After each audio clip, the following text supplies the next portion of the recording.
लाखों ठोकरों के बाद फिर से संभलता रहूंगा, गिरकर फिर से उठता और चलता रहूंगा। Welcome to PR current affair. आज है 1 जनवरी, मतलब नया वर्ष। सभी को हैप्पी न्यू ईयर। और आज से कुछ अलग करेंगे और इस साल कुछ नया। तो चलते हैं हम पहले क्वेश्चन की ओर आज के। तो देखेंगे कि बीएसएफ के आईजी के रूप में किसे नियुक्त किया गया है। बीएसएफ के आईजी के रूप में मतलब इंस्पेक्टर जनरल के रूप में अशोक सुनील कुमार को नियुक्त किया गया है। अब इसके इंपोर्टेंट पॉइंट का, अब बीएसएफ मतलब बॉडी सिक्योरिटी फोर्स, बोले तो सीमा सुरक्षा बल, स्थापना 1 दिसंबर 1965, मुख्यालय न्यू दिल्ली। महानिरीक्षक अभिनव कुमार, महानिदेशक राकेश अस्थाना, और मोटो क्या है, जीवन पर्यंत कर्तव्य। अब नेक्स्ट क्वेश्चन, भारतीय रेलवे के आधुनिकीकरण और सुधारों के लिए किसे इंजीनियर अवार्ड भी से सम्मानित किया जाएगा? तो इसका सही आंसर है विनोद कुमार यादव को। अब इसका इंपोर्टेंट क्वेश्चन कौन है? अब देखें कि रेलवे बोर्ड के चेयरमैन और सीईओ विनोद कुमार यादव को वर्ष 2020 के लिए प्रतिष्ठित इंजीनियर अवार्ड से सम्मानित किया गया है। और देखेंगे कि हम विनोद कुमार यादव को यह पुरस्कार इंस्टीट्यूशन ऑफ इंजीनियरिंग एवं टेक्नोलॉजी, बोलो तो आईईटी, द्वारा भारतीय रेलवे के आधुनिकीकरण और उनके सुधारों, उनके उत्कृष्ट योगदान के लिए दिया गया। अब जैसे कि भारतीय रेलवे है, अब हम ये देखेंगे इसकी स्थापना कब हुई थी, मुख्यालय कहाँ है? तो इसकी स्थापना हुई थी 16 अप्रैल 1863 में, 53 में। मुख्यालय है नई दिल्ली में। अब इसके रेल मंत्री कौन है? पीयूष गोयल। हम अगला क्वेश्चन ये देखेंगे कि रेलवे बोर्ड के अध्यक्ष कौन है? विनोद कुमार यादव। और आरपीएफएस महानिदेशक कौन है? अरुण कुमार। स्वतंत्र भारत के पहले रेल मंत्री कौन थे? जॉन मथई। नेक्स्ट क्वेश्चन चलते हैं अब हम। जैसे कि झांसी रेलवे स्टेशन का नाम बदलकर क्या नाम रखा गया है अब? तो झांसी रेलवे स्टेशन बदल कर रखा गया वीरंगना रानी महारानी लक्ष्मीबाई। इसका इंपोर्टेंट क्वेश्चन क्या है? झांसी रेलवे स्टेशन भारतीय रेल का एक रेलवे स्टेशन है। यह रेलवे स्टेशन उत्तर प्रदेश में स्थित है। अब हम अगले क्वेश्चन को चलते हैं, देखेंगे किस राज्य की सरकार ने घाट पेयजल योजना की शुरुआत की है? उत्तराखंड सरकार ने शुरू की है। इसका इंपोर्टेंट क्वेश्चन क्या, इंपोर्टेंट क्या है इसके, कि इस योजना को मुख्य रूप से उत्तराखंड के पिथौरागढ़ में शुरू किया गया है। ये और घाट परियोजना का उद्देश्य लोगों को घर तक स्वच्छ और साफ पानी उपलब्ध कराना है। और जिन लोगों को पानी की समस्या है उन्हें समस्या को निजात दिलाना है और उन सबके घर तक साफ और स्वच्छ पानी पहुंचाना है। उस अब देखें उत्तराखंड। उत्तराखंड की स्थापना हुई थी 9 नवंबर 2000 में। उत्तराखंड की राजधानी क्या है? देहरादून। मुख्यमंत्री कौन है? त्रिवेंद्र सिंह रावत, बीजेपी से हैं। गवर्नर कौन है? बीबी रानी मौर्य। मुख्य न्यायाधीश कौन है? रवि विजय कुमार मलिमत। दो पड़ोसी राज्य हैं, हिमाचल प्रदेश और उत्तर प्रदेश। अब पड़ोसी देशों में जो सीमा लगती है उत्तर प्रदेश, सॉरी उसकी उत्तराखंड की, तो अब देखते हैं किससे लगती है, तिब्बत और नेपाल से लगती है। अब इसकी सीटें वगैरह तो ज़्यादा, ये चीज़ ज़्यादा इंपॉर्टेंट रहती नहीं है। हाँ ये जरूर है, जैसे कि उत्तराखंड में कौन कौन से उद्यान हैं? तो नंदा देवी उद्यान है गंगोत्री राष्ट्रीय उद्यान है, फूलों की घाटी। सबसे इंपॉर्टेंट क्वेश्चन उत्तराखंड से आता है, फूलों की घाटी कहाँ पर है, राष्ट्रीय उद्यान कहाँ पर है? तो ये उत्तराखंड में है। और जैसे झीलों में आ जाता है कि इसमें झील में इसमें सबसे इम्पोर्टेंट झील कौन सी आती है? गौरीकुंड। गौरीकुंड झील कहाँ पर है? तो ये आती है उत्तराखंड में। सबसे इम्पोर्टेंट मतलब जो सबसे ज़्यादा पूछे जाने वाले कॉमन क्वेश्चन है, और तो सब आते हैं इतना नहीं आते हैं। अब हम अगले क्वेश्चन, उत्तर पूर्व और पहाड़ी राज्यों की श्रेणी के तहत प्रधानमंत्री आवास योजना के शहरी के कार्यान्वयन में किस राज्य को सर्वश्रेष्ठ प्रदर्शन करने वाला राज्य चुना गया है? तो इसका सही आंसर है त्रिपुरा। अब हम देखेंगे इसका इंपोर्टेंट पॉइंट। त्रिपुरा की राजधानी क्या है? अगरतला। मुख्यमंत्री कौन है? विप्ल कुमार देव, बीजेपी से। गवर्नर कौन है? रमेश बैस। अब इसके दो पड़ोसी राज्य कौन से? असम और मिजोरम। और इसकी सीमा किस देश से लगती है? बांग्लादेश से इसकी सीमा लगती है। अब लोकसभा की 2 सीटें हैं, राज्यसभा की 1, विधानसभा की 60। अब कर्क रेखा भारत के त्रिपुरा राज्य होकर गुजरती है, और कर्क रेखा 8 भारत मतलब जो 8 राज्यों से निकलती है कर्क रेखा। गुजरात, राजस्थान, मध्य प्रदेश, छत्तीसगढ़, झारखंड, पश्चिम बंगाल, त्रिपुरा और मिजोरम। आज थोड़ी ठंड ज़्यादा है तो थोड़ा इसलिए आज थोड़ा मतलब ये मान लो कि यार बहुत ठंड आ गई है। वो हम बोलते हैं इसमें दांत अपने ई करते रहेंगे।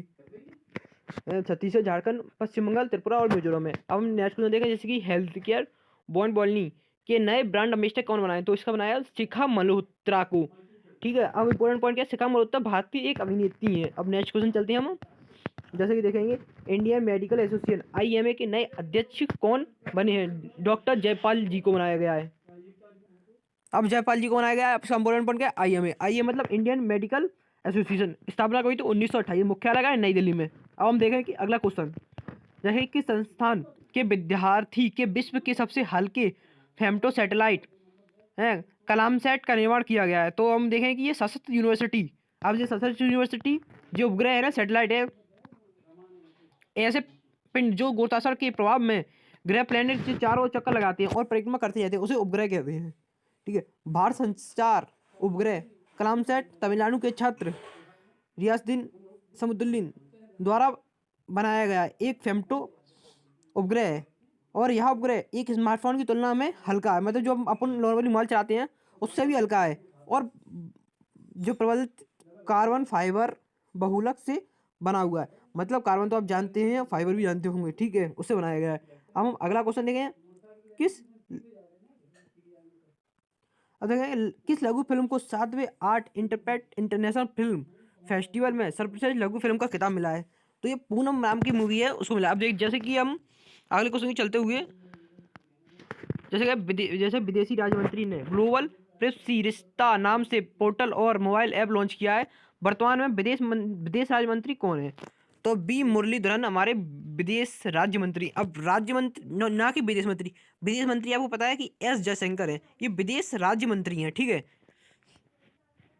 इंपोर्टेंट, भारत सरकार ने ग्लोबल प्रवासी रिश्ता पोर्टल और मोबाइल ऐप को लॉन्च किया है। इस एप्लीकेशन का उद्देश्य देश भर में फैले भारतीय प्रवासी समुदाय को जोड़ना है, और इस ऐप को विदेश राज्य मंत्री, ठीक है, बी मुरलीधरन ने लॉन्च किया है। नेक्स्ट क्वेश्चन की चलते हुए हम, DRDO ने भारतीय नौसेना के साथ मिलकर, ठीक है, अभी जो सार्क NG का नया सफल परीक्षण किया है। यह सार्क NG क्या है? यह है एयर ड्रॉप कंटेनर, ठीक है। अब जैसे कि देखते हैं, ये एयर ड्रॉप कंटेनर भी कुछ तो होगा।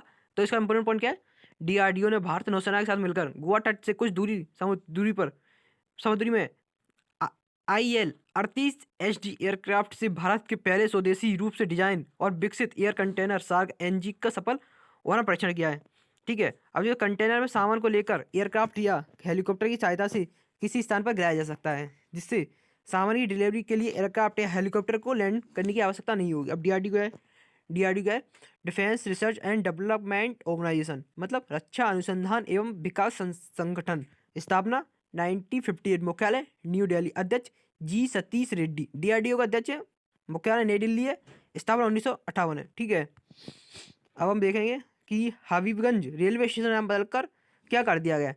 तो इसका अभी नाम जो बदला गया है ना, ये अटल जंक्शन है। मेन इंपॉर्टेंट चीज़ हमारे लिए करना है कि जितने भी स्टेशनों के नाम बदले गए, शहरों के नाम बदले गए हैं, उनको हमें पक्का तरीके से याद करना है। अब important point, Habibganj railway station भारतीय रेलवे का एक रेलवे स्टेशन, यहाँ रेलवे स्टेशन भोपाल शहर मध्य प्रदेश में स्थित है, ठीक है। हम नेक्स्ट क्वेश्चन चलते हैं, भारत का पहला टेस्टेड सिस्टम किसने लॉन्च किया है? ये किया है रमेश पोखरियाल निशंक जी ने। अब हम इसका इंपॉर्टेंट क्वेश्चन देखें, जैसे कि देखो, केंद्रीय शिक्षा मंत्री ने IIT हैदराबाद में भारत के ऑटोनॉमस नेविगेशन सिस्टम स्थलीय और हवाई के लिए भारत के पहले टेस्टेड तिहान IIT हैदराबाद की नींव रखी गई है। IIT हैदराबाद मानव रहित वायुयान तथा मानव रहित वायुयान मतलब ड्रोन, ठीक है, ड्रोन होते हैं जो मानव रहित होते हैं, ठीक है, वायुयान तथा दूरस्थ नियंत्रण वाहनों के साथ ऑटोनॉमस एवं नेविगेशन सिस्टम पर आधारित प्रौद्योगिक नवचर केंद्र को तिहान फाउंडेशन के रूप में जाना जाता है। मतलब अब देखते हैं कि हम औरों से अब पहले वो खरीदते थे, वो खरीदते क्या बोलते हैं उसको, जिसमें वाहन वो वर्ड नहीं है, ठीक है। वो भारत की खुद ही जो अब यूनिवर्सिटी है, खुद ही बनाई गई। जैसे कि हम अगला क्वेश्चन देखें कि मेलबर्न में शतक लगाने के लिए किस भारतीय क्रिकेटर को जॉनी मुगल मुलाग मेडल 2020 समझ गया। तो इसके जो अवार्ड मिलेगा, ये मिलेगा अजिंक्य रहाणे को, क्योंकि इन्होंने, आप देखें जो मैच चला था ना, उसमें उन्होंने शतक लगाया था। अजिंक्य रहाणे जॉनी मुगल पदक से जीतने वाले पहले भारतीय क्रिकेटर बने हैं। देख सकते हैं कि जो पहला टेस्ट मैच हुआ था उसमें भारत की बहुत बुरी तरह से हार हुई थी, और उसमें जैसे कि आप देख सकते हैं कोहली, विराट, राहुल हैं, और भी क्रिकेटर थे, पर इसमें क्या कप्तानी किसके हाथ में थी? अजिंक्य रहाणे के हाथ में। इसमें देख सकते हैं कि पहले इंडिया क्रिकेट टीम आउट हो चुकी थी, फिर एंड पे आके अजिंक्य रहाणे ने और हार्दिक पांड्या ने की शानदार पारी ने हमें बहुत अच्छा स्कोर दिया जिससे हम जीत मिली हमें। और जसप्रीत बुमराह के बेहतरीन प्रदर्शन के ऑस्ट्रेलिया के लगातार विकेट गिरे। अब हम नेक्स्ट क्वेश्चन चलते हैं। लो, आज के करंट अफेयर क्वेश्चन खत्म। तो आप हमारे चैनल सब्सक्राइब करें, लाइक करें और शेयर करें, और आपकी नंबर्स की आपको हार्दिक शुभकामनाएं। धन्यवाद।